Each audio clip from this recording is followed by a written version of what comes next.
Good day, guys. We'll continue with the previous topic about principles of cookies, basic principle of cookies. So that's fundamental. I just want to add with the previous discussion that remember when people advise you to clear your cache and cookies, this is what they are saying. So I want to add that cookies is smaller than cache. So cookies usually have 4 kilobytes. It has a limit of 4 kilobytes. And there is a downside for sending cookies because the server needs to send that data. So the one I'll show you in the difference between cookies and cache. So here, when you go to developer tool, control shift I and application, you'll see there the cookies. Here I have in Amazon and cache storage here. So this is the cache files. As you can see, this is the content type, the meme type we discussed. So the next topic, which is a fundamental as well in computer science, is TCP and UDP. So it's usually being tackled in networking class for science or IT students, but I'll give you an introduction here. So again, one of the best start would be in the end, and I will provide a metaphor. So for TCP, so this is a sender. It send a packet one to receiver and it acknowledge it.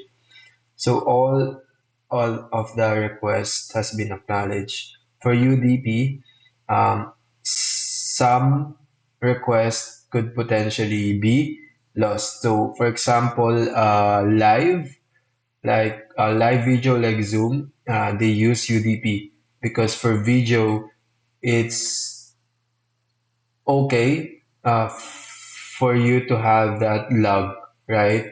As long as you can uh, see the person, and it's not that reliable, but it doesn't need to be reliable because it's live. So for TCP, for all websites request, they use TCP for HTTP protocol. So curl in action. So curl is a command line. So later we will have clarity to what really is command line. But basically, it's on Windows. When we go to CMD, here, when we open it, we'll be able to.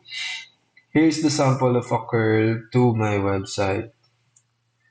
Curl -s-v-o. So these -v are telling the website or the server to telling curl to receive verbose information from a client. This dash s hold on, I forgot about this. Yeah, these dash s are telling to save it on a file that we can see the response of the server. So the dash O, uh, let's see. So the dash O will say that, the dash O will output the file to our curl to this command line, and then this dash S will save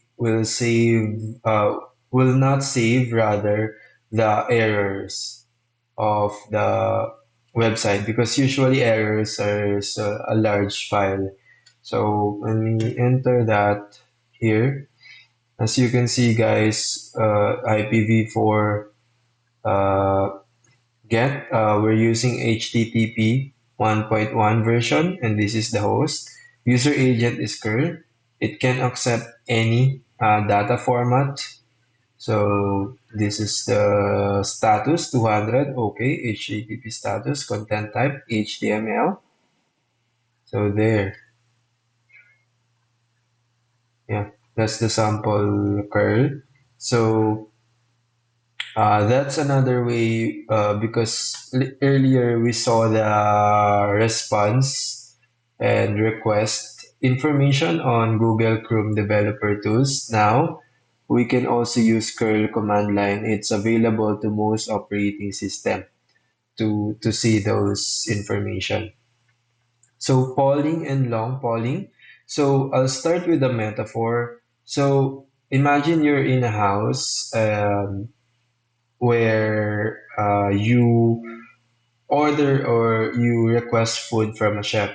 So polling is inefficient because you constantly look at the chef and check if the food is available. So it's the same thing with polling. So you request with the client requests to the server and ask for new data, even though there's no new data yet. So the long polling will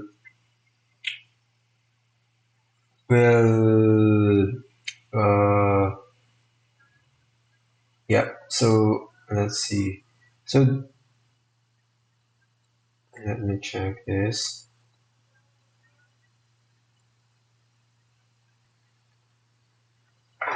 So the long polling will the client or the you will go to the chef until the food is cooked. So you don't go back and forth. You wait until the food is cooked. So it's more efficient than normal polling. So the SSE, uh, this is server sent events. It's like the chef shouts when the food is ready, but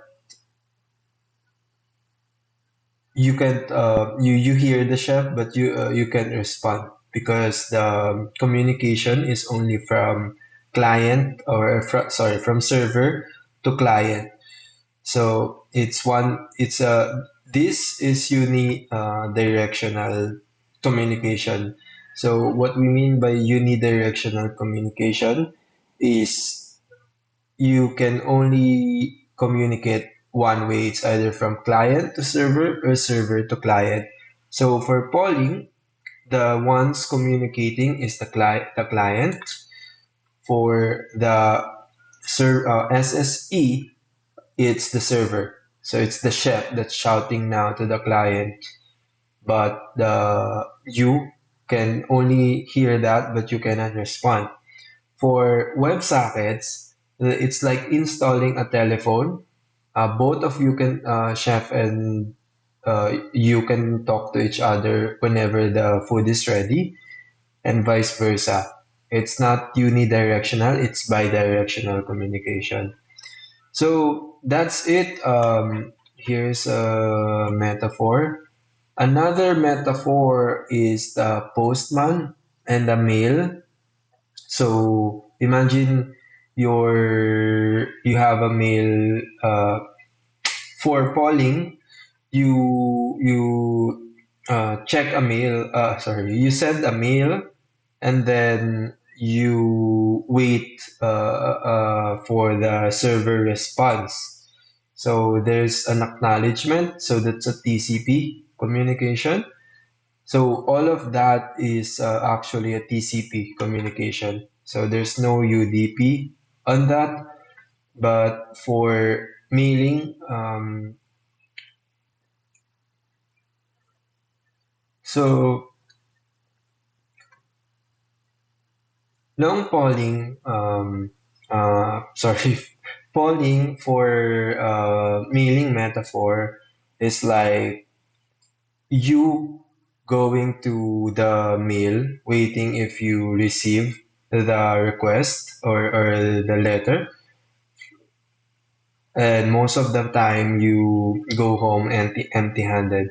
For long polling, you wait on the mail. So this is a example of a mail here. So long polling, you wait there standing and then go until you the receiver or the server uh, return your letter, and then you go back home. And then for server sent events, it's like there's a postman sending the letter to you, but you cannot respond. You can only receive letter. And for WebSocket, it's like you uh, installing a telephone that allows you to talk bi-directionally. So that's another good metaphor. And last one could be, I think that's the last metaphor for now, but we'll now go to the next. But the most important here is those principle of unidirectional and bidirectional, and how these technologies are used to our websites. So those are applied today. Polling and long polling, it's not usually used nowadays.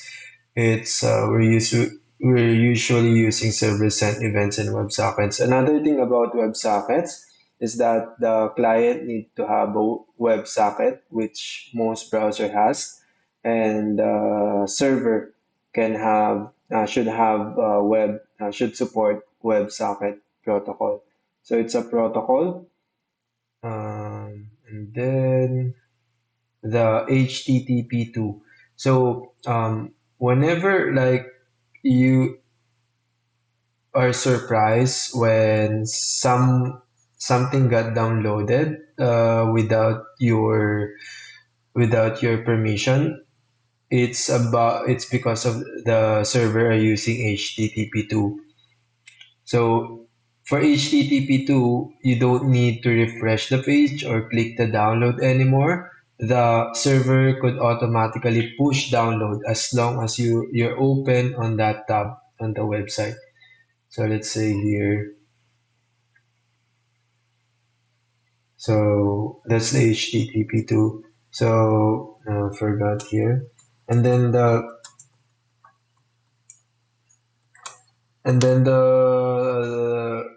next topic is the data format. So I'll start an introduction. So it's CSV, comma separated value. So remember the meme type that is being used by HTTP to send data back and forth from client to server. So this is one of the files, CSV, and next we'll talk about XML and JSON in the next video. But uh, make an introduction to CSV. So comma separated values from the word itself. It's separated by commas like this. So this, you can think of this as a table. Here is the column, first name, John, Paula, Peter, and then last name, Doe. So all the last name is Doe. And then third column, phone. So it's separated by comma. The column is separated by comma, and then when you enter and go to the next line, it's automatically read that as a row. So remember, in a table there is a column and row. So that's basically it. So it's the most simple data format so that we see on our website. So yeah, again, to recap, we discussed the web protocol, specifically HTTP, the basics for communicating on the web. So we talk about unidirectional and bidirectional method types, status codes, meme types. So this is the data format used to send back and forth. We'll discuss this in detail in the next video. Frequently used headers and response headers. So we see multiple views for this for curl and for Google developer tools. So that's it. See you guys on the next video.